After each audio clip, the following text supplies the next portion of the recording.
It's January.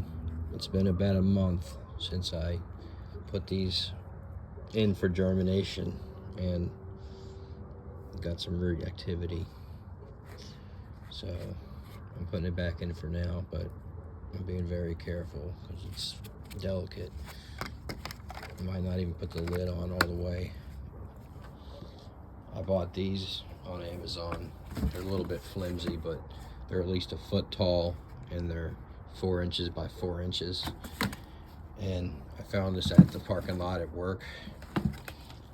And here's the soil that I chose early on. And I realized this one bag that I paid, I think $15 for, is not going to be nearly enough. And this is the consistency period. Looks like it's mostly peat moss. The white stuff is called perlite. When I was a kid, I always thought it was styrofoam, but now I know better. And it's supposed to help aeration in the soil. That's one of the ingredients I'm adding to my own soil that I'm making. And here's the peat moss, available at Home Depot or any other garden center. The majority of the soil is going to be peat moss. I'd say the next most prevalent ingredient is just garden soil, also available at Home Depot or wherever you shop. I'm going to be putting a little bit of sand in.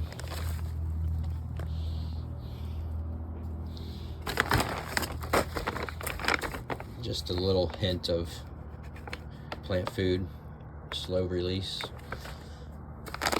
A small scoop of copper sulfate. I've done some research and watched another gentleman's channel, and he uses copper sulfate to help the nutrition and healthiness of his small chestnut orchard. And borax and boron is a known ingredient that helps plants stay healthy.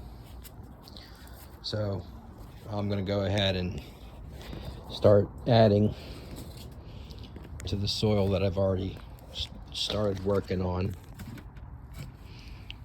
And I'd say the mixture looks close to what I bought.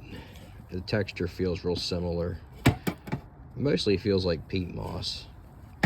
So I'm just going to scoop out some ingredients here so you can see the ratios that I'm using.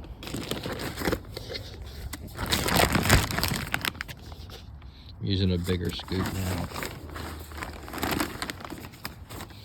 I'm going to do 1, 2,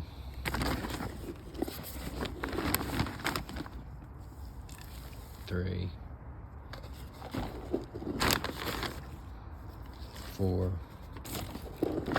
probably 8 scoops of this. And just a reminder, it gets dusty, so you might want to wear a mask.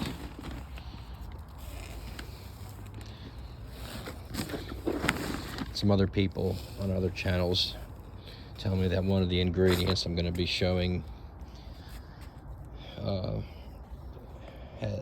is definitely mask required, and it's called perlite, which is what we said before was the white pieces that look like styrofoam. And then the other ingredient is vermiculite, and vermiculite was used for a long time as an insulation until they found that some mines that have vermiculite are cancer causing with asbestos. And I'm going to put in some garden soil, not quite as much as the peat moss I just put in. And then I'd say a smaller scoop, probably about 3 of these.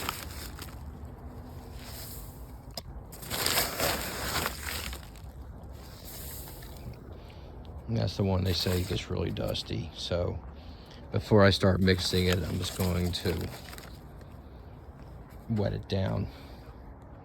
Can't see it, but there's, well, maybe you can't see it. There's dust flying around. Luckily the wind's kind of blowing away from me right now.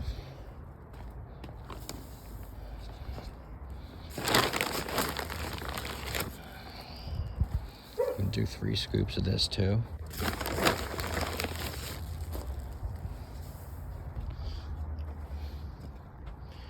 And that was the main ingredients. Now I'm just gonna add the additives. So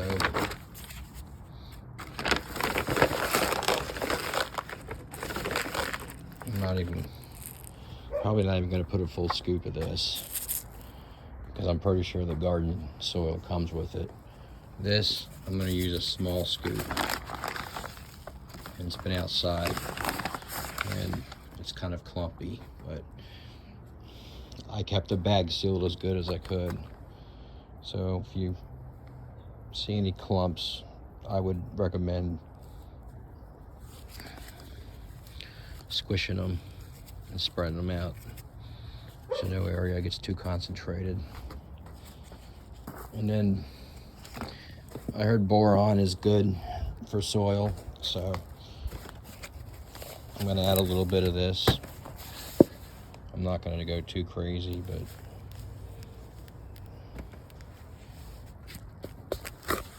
I'd say just a little bit, just like the copper.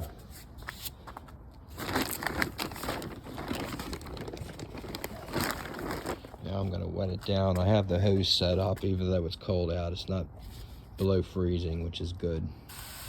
Wet it down. Notice the vermiculite and perlite's on top, so the moisture is hitting it first and foremost. Also learned that tip from another gentleman who has a fig channel, and his whole backyard is all fig trees. Some of these clumps this isn't gonna do.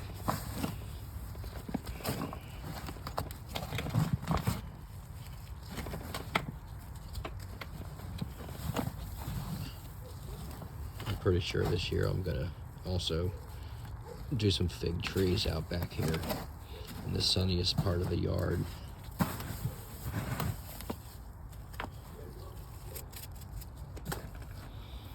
I'm gonna mix it. Maybe I should hose it a little bit more before I move on. Because peat moss and everything else throws off dust too. And be prepared for it to get on your clothes, so I'd say dress appropriately.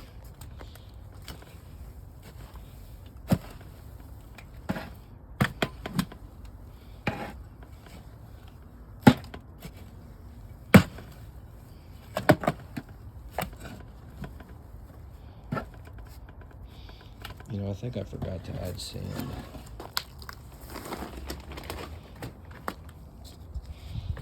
No big deal.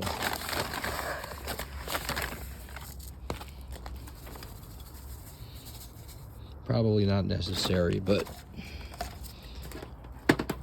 sand is one of the ingredients that chestnut trees like in their soil,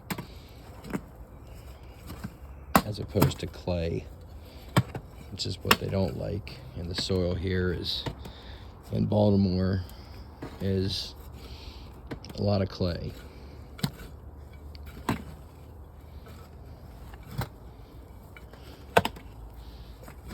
And it looks pretty good. I'd say it looks a lot like what came in that bag over there. I got gloves on, and it's easier to mix with gloves than with a tool. Okay, I got a dirty hand now. But yeah, I think it's a similar texture. This isn't wet, but even that's putting dust off.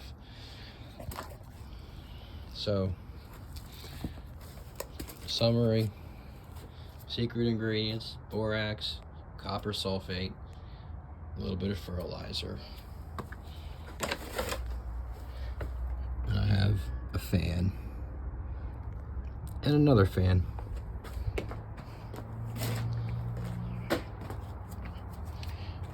The two trees in my yard, and it's a small yard. This is technically not in the city of Baltimore, but it's close to the line.